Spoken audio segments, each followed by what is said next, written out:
El escenario que pinta Jeremías es un escenario muy familiar, muy común en estos últimos años en nuestro México y en el mundo entero. El odio, la cizaña del odio, la cizaña de la envidia, la cizaña de la ambición genera guerra, genera discordia, genera muerte y destrucción. Si nos fijamos primero en nuestro México, antes de 1492, la gente vivía así sus costumbres. Nuestros tatarabuelos, por la parte indígena, así lo vivían. Y nuestros tatarabuelos, por la parte europea, en ese afán de acaparamiento de tierras, de que los imperios crecieran. Tuvo su época el imperio griego, tuvo su época el imperio romano, el imperio egipcio, cuando sometió a los judíos. Y así se fueron dando estos encontrones, estos choques entre pueblos de un lado y otro. Y nuestro México y el imperio inca fueron sometidos después de 1492 y muertos a espada, como lo reporta allí Jeremías, hablando de la situación que estaban viviendo los judíos, ya con Nabucodonosor o con los reyes asirios y sirios, que en su momento le daban toda una revolcada al pueblo. Y ya acercándose los tiempos de Jesús, pues estos imperios, el griego y el romano, también sometieron a los judíos, a la raza de Jesús. Y en 1521 logra imponerse el virreinato como un segundo rey de España aquí en México. Y aunque vinieron los misioneros, después de haberlo pensado bien el Papa y poniéndose de acuerdo el emperador con el Papa o el rey con el Papa, de que si bien se descubría el oro y la plata y que era precioso y que tiene un valor grande, aun cuando acá nuestros pueblos ese mayor valor se lo entregaban a Dios. Lo mismo que las piedras preciosas como el jade y el copal, la obsidiana, para hacer sus armas. Entonces viene la colonización y a la par se va dando la evangelización, pero que no logra cuajar porque era en otro idioma, con otras categorías, con otras mentalidades. Y esto se satanizó, esto se dijo que era de los brujos, sobre todo el espanto tremendo, el rasgamiento de las vestiduras cuando vieron que sacrificaban a Tonatiuh, una doncella, que eran capaces de ofrecérsela al Dios de la vida, representado en la tierra, en la lluvia, en el aire, en el fuego, en el sol, y sumergiéndola en los cenotes, cuyos vestigios tenemos todavía en el sureste mexicano. ¿Y por qué no se lograba esta evangelización? Porque hablaban en latín o hablaban en Castilla, y nuestra gente hablaba purépecha, hablaba rarámuri, hablaba mexicatl, hablaba ñujú, hablaba ñañú, hablaba tzotzil, el tal, y todas las lenguas, muchas de ellas todavía sobreviven en nuestro país. Entonces no se comprendía. Y donde estaban sus altares, sus grandes centros ceremoniales, los fueron a abatir y le encimaron una capilla, le encimaron una iglesia. Vestigio clarito allá en Puebla, en Cholula, justamente. Todavía se ven los adosamentos, ¿verdad? Y encima la iglesia. Entonces, ¿cómo es posible que se logra unir y se logra reconocer los valores del pueblo cuando Tonantzin Tecuatlaxupe, en el cerro del Tepeyaca, en 1531, es decir, 10 años después de la caída de la Gran Tenochtitlán, de 1521 a 1531, 10 años, empieza a haber un cambio. Y el primero que cae de rodillas ante la imagen de la Tonantzin es el obispo.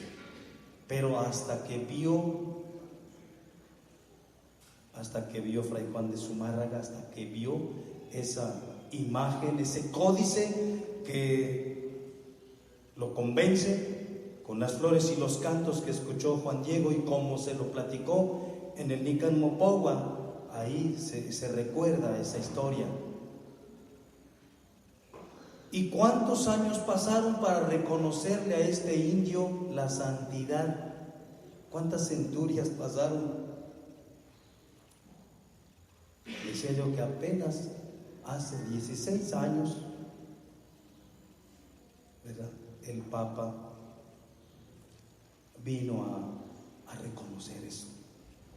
Este hombre es un hombre de Dios, este Masehuali, este miembro de los Anahuín en la cultura judía, los pobres, los humildes, los de la periferia, los sencillos, se le puede reconocer como un santo, como un hombre de Dios que tuvo la dicha, por su humildad, por su sencillez, por su entereza, su búsqueda de Dios.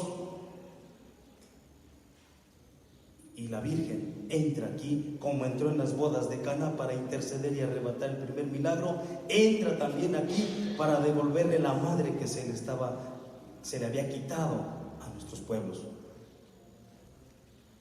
Por eso el profeta tiene razón, y eso que le pasó a los judíos, ese escenario trágico de muertos a espada, también lo vivieron acá, y que poco a poco se ha ido sanando. Y 300 años después, el Espíritu mueve a don Miguel Hidalgo y Costilla, mueve a don José María Morelos y Pavón, 2 sacerdotes, para decir ya basta. Hacen una relectura del Evangelio, del libro del Éxodo, y dicen: Dios está mirando el clamor de su pueblo. Y dicen: tiene que haber un nuevo Moisés.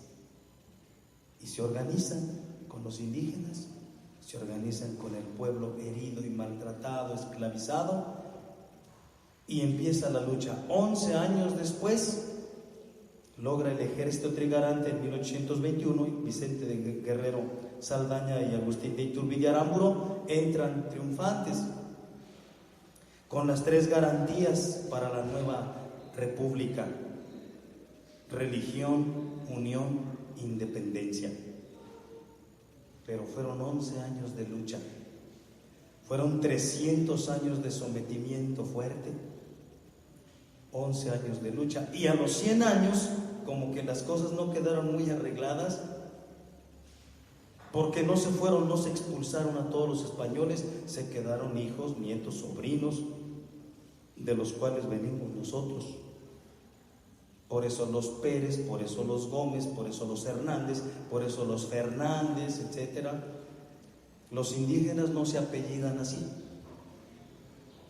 Ellos tienen el de apellido el nombre del abuelo o el nombre de la abuela. Por ejemplo, Emelia Pablo Manuel. Nada de Fernández y de Gutiérrez y de Pérez, ¿no?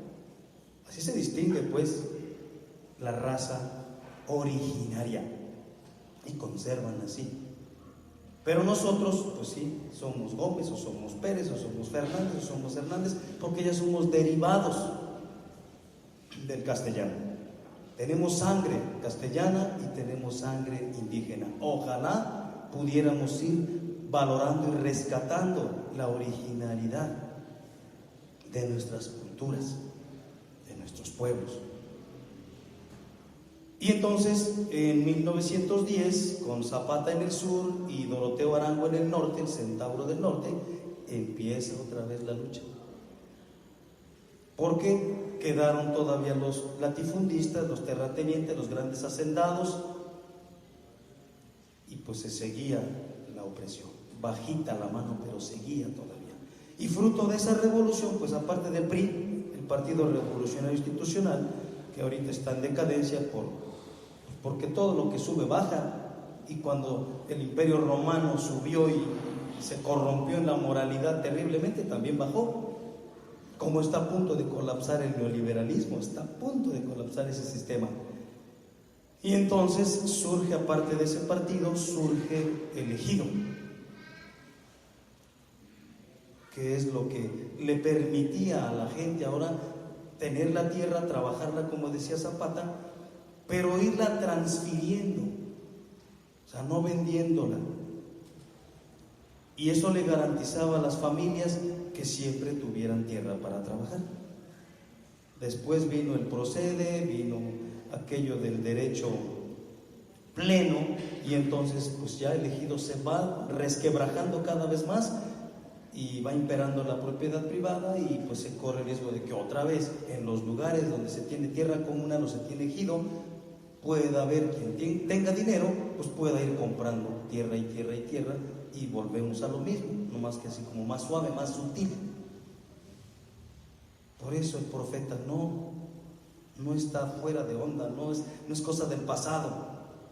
Eso que dice el profeta está sucediendo hoy, aquí y allá en el viejo mundo, en Asia, en África.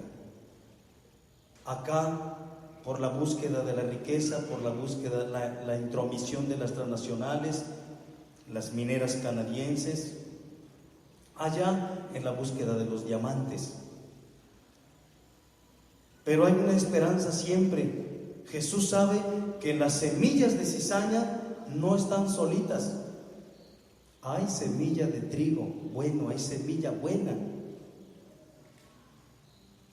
Y quienes se organizan para compartir sus bienes, para compartir sus saberes, para compartir lo que tienen, y logran resolver sus necesidades, no necesariamente con dinero, viven el reino.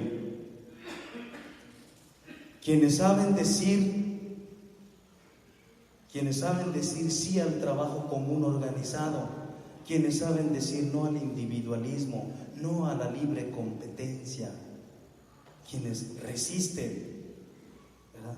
Viven, le están dando, están abonando y haciendo germinar esas semillas que van en contra de la cizaña. Así está pues nuestro mundo. Y nosotros también, nuestro corazón a veces como que tiene mitad y mitad. Decía una niña cuando le platicaban, y ella preguntaba: oye, abuelito, y dime, ¿cómo es eso del bien y cómo es eso del mal? Y pues no hallaba el abuelito a atinarle cómo. Dice: mira, más o menos el mal es como negro, dice, y el bien es como blanco. Dice: a ver, mija, ¿tú cómo crees tener la piel? Dice: yo creo que a rayas. Dice: porque a veces obedezco y a veces no. A veces hago lo que quieren mis papás y a veces no. A veces le pego a mi hermanito y a veces le doy de comer. Dice: yo creo que a veces estoy como a rayas, dice, rayas negras y rayas blancas. Pues yo creo que así también nosotros tenemos actitudes que se dejan llevar por el trigo, por la buena semilla, y de repente se nos mete la cizaña, se nos olvida todos los valores, se nos olvidan de plano, y caemos, y fallamos, y nos deterioramos, y dañamos, y envidiamos, y nos peleamos. Que hoy el Señor nos conceda, pues, a la luz de esta celebración festiva que estamos haciendo, dije 3 acontecimientos: el día de San Ignacio de Loyola, aquel hombre de la corte real y que se fue a la militancia y por ahí una bala lo tiró en cama, y mientras estaba recuperándose por ahí le pasaron revistas y entre ellas le pasaron también la Biblia, y encontró un texto de San Mateo que decía: ¿de qué le sirve al hombre ganar el mundo si pierde su alma? Y eso le hizo mucho ruido y lo estuvo rumiando hasta que decidió seguir a Jesús. Ya no voy a obedecer a ningún capitán, a ningún general, voy a seguir a Jesús. Hizo lo mismo que San Francisco, juntar su equipo, unos cuantos discípulos, amigos que simpatizaban con él, y fundó la Compañía de Jesús con permiso del Papa. Y aparte de la pobreza, la castidad y la obediencia, agregan un cuarto voto, un voto de obediencia al Papa. Y bueno, pues junto con los franciscanos, junto con los dominicos, los jesuitas, pues fueron los que ayudaron a que conociéramos esto de Jesús, de la iglesia. Y vaya que ellos tratan de volver a la originalidad, tratan de ser menos institucionalistas, y están con el pueblo y caminan con el pueblo y se meten pues a estar en las causas de los de la periferia, con los migrantes, con los presos, con los indígenas. Yo creo que son una luz de esperanza estos hermanos que hacen esta opción por los pobres. A los diocesanos nos dicen que somos medios burgueses, porque pues, como que no nos gusta ir a la sierra, como que queremos nada más estar en la catedral o en los lugares donde hay más dinero, en la ciudad.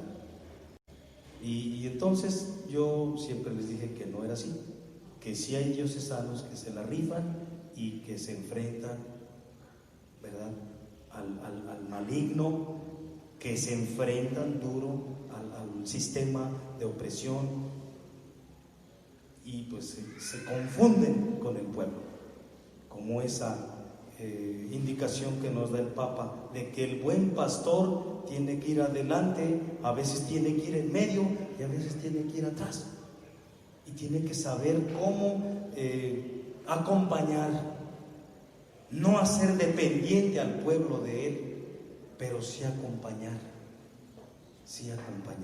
Jesús hizo eso también. Físicamente él se fue, corporalmente él se fue, y nos dejó su signo en la Eucaristía, nos dejó su palabra y nos dejó su presencia. Cuando más de 2 se reúnen en mi nombre, yo estoy allí. Así se quedó. Pero dejó organizado acá: Pedro, te encargo el grupo, te encargo la iglesia. Y bueno, pues como Cristo le confió a humanos, pues por eso la iglesia a veces es muy, muy humana y se le mira poco de divino, poco de sagrado. Pero gracias a estos hombres que encarnan a Cristo, podemos ver una iglesia como Jesús la quiso. Ya Juan 23 pues nos hizo abrir las puertas y nos devolvió la palabra de Dios, nos devolvió la Sagrada Escritura al pueblo, y entonces podemos avanzar, podemos caminar con Jesús, podemos caminar con ese Jesús que va de la mano con el pobre, con el necesitado. Que por intercesión de San Ignacio de Loyola hoy alcancemos pues a comprender el grado de cizaña que hay en nuestro corazón, y las semillas de verdad, las semillas del verbo, las semillas de la palabra, que las dejemos germinar, que las abonemos con oración, que las abonemos con las obras de misericordia, para que nuestros frutos sean mayores que los frutos de la cizaña. Que así sea. Vamos de pie.